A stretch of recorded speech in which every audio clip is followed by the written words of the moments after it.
मुझे लगता है बीजेपी केवल अब एक राजनीतिक पार्टी ही नहीं, एक इंस्टीट्यूशन भी है जिसमें एक से बढ़कर एक गधे मैन्युफैक्चर होते हैं और उनको पढ़ाने के लिए आरएसएस से टीचर नियुक्त होकर आते हैं, जो कि उनको विज्ञान, गणित, तर्कशास्त्र, राजनीति शास्त्र या समाज शास्त्र न पढ़ाकर केवल हिंदू मुस्लिम मतभेद के बारे में पढ़ाते हैं। जब बीजेपी एक इंस्टीट्यूशन है तो एग्जाम भी होते हैं और अभी बिहार में चल रहे हैं एग्जाम।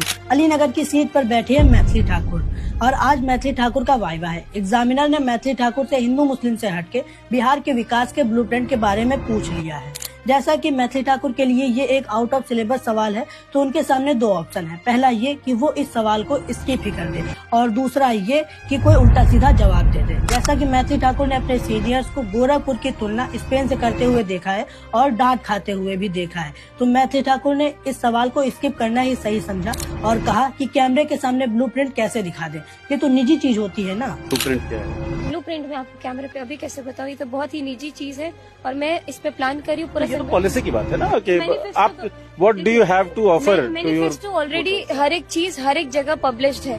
वैसे तो इस इंस्टीट्यूशन में बहुत सारे नए पुराने छात्र हैं जो कि अलग अलग विषयों पर उल्टी सीधी बात करते हुए नजर आ जाते हैं, लेकिन जो नए छात्र हैं उनको केवल हिंदू मुस्लिम अनेकता ही सिखाई गई है, जो कि केवल वही बोलते हैं, जिसकी झलक आपने मैथिली ठाकुर के अलीनगर को सीतानगर या जानकी नगर बनाने की बात में देखी होगी। काशी का नाम भी मैथिली है, मिथिला की रहने वाली है। हाँ। तो क्यों ना इस अलीनगर का नाम मैथिली नगर, जानकी नगर या फिर सीतानगर कर दिया जाए। मैं तो कहूँगा मैथिली ठाकुर को ऐसे खिन्न भाव से न देखें, बेचारी प्रयास कर रही है, सफल हो जाएगी, भरोसा रखें।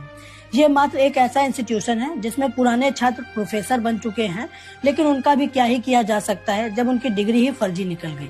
मुझे आशा है कि मैथिली ठाकुर भी जल्द ही प्रोफेसर बन जाएंगी और क्लास में गौमूत्र पीने से लाखों बीमारियां खत्म हो जाती हैं और गंगा जल से कोरोना खत्म हो जाता है, ऐसी बातें पढ़ाया करेंगी। हम इनसे ऐसी ही बातें एक्सपेक्ट कर सकते हैं क्योंकि इस इंस्टीट्यूशन से पढ़े किसी भी छात्र ने